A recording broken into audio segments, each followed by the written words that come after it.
friction pegs like a violin. The frets are tied on instead of inlaid into the thing. They can move those frets around to make the instrument tune better.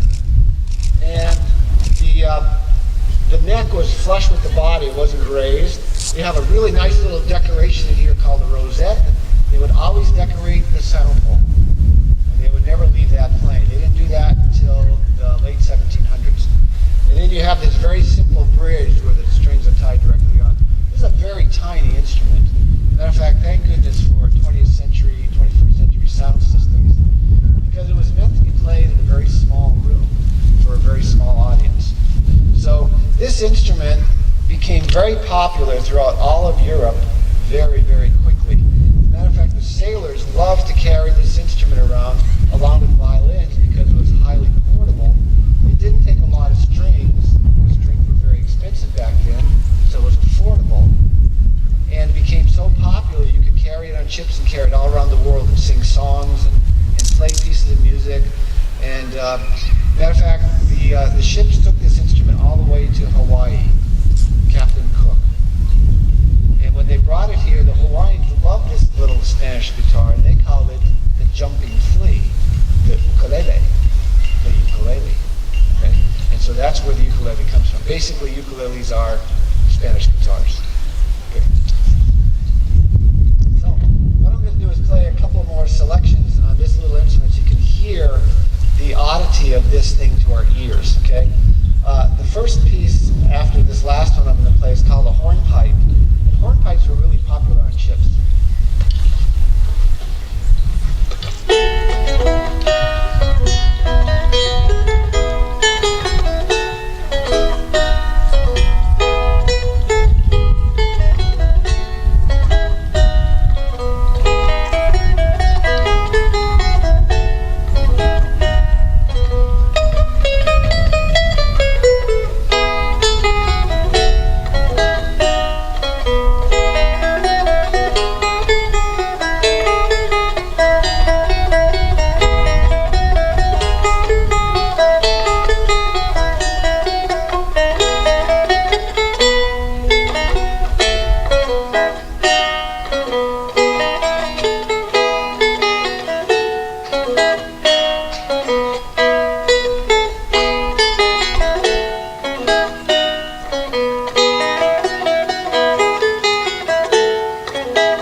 The next piece is called Another Branle of Bourguignon, for the Duke of Bourguignon.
These pieces that I'm playing were all written in 1552.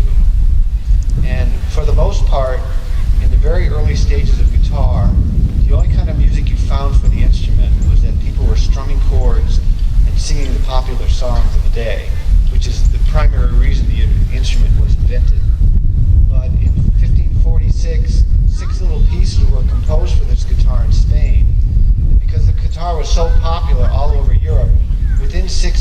had thousands of pieces written for this little instrument.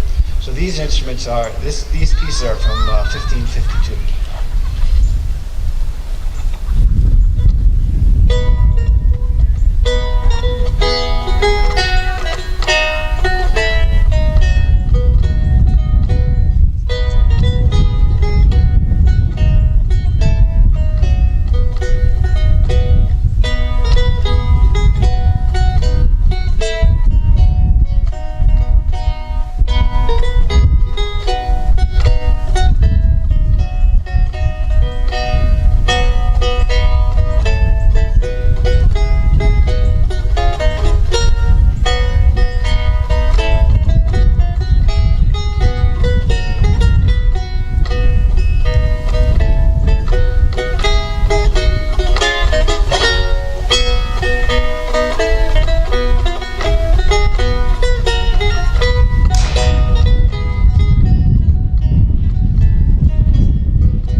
instruments are as light as a feather. That's why the wind blew them over once. So.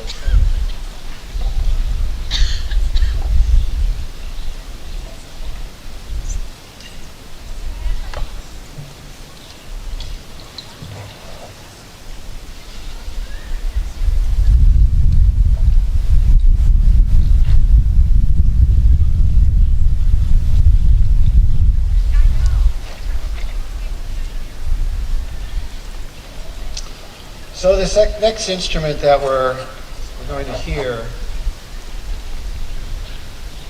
my Postmates, is called the lute. And the lute has this rounded back to it and a flat top, and the headstock is going in. This instrument is very old. It originally comes from the Arabic instrument called the oud. The ouds were shaped just like this. And we can all remember our history that the Moors were in Spain for 800 years.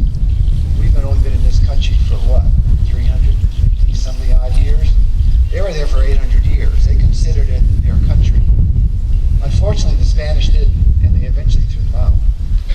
So, however, the Europeans liked the oud, but they couldn't play it because it didn't have any frets. So what they do is they took the oud and they tied strings around the neck, and all of a sudden we have half steps like we have in Western music. So all your early instruments, including the early guitar, are all tied on frets, basically. So this instrument comes from a very, very long time ago. And so around 1100 AD is when this instrument came into being. So it's followed very early before the guitar. So we're going to hear some music from the late 1500s, which they still would have been playing a lot, both here and even early colonial Williamsburg. Okay? So some of these are, most of these are English pieces. Okay? The first one is called Colenio Castorane, which is in Gaelic means my dear little girl.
Next piece is called The Old Man.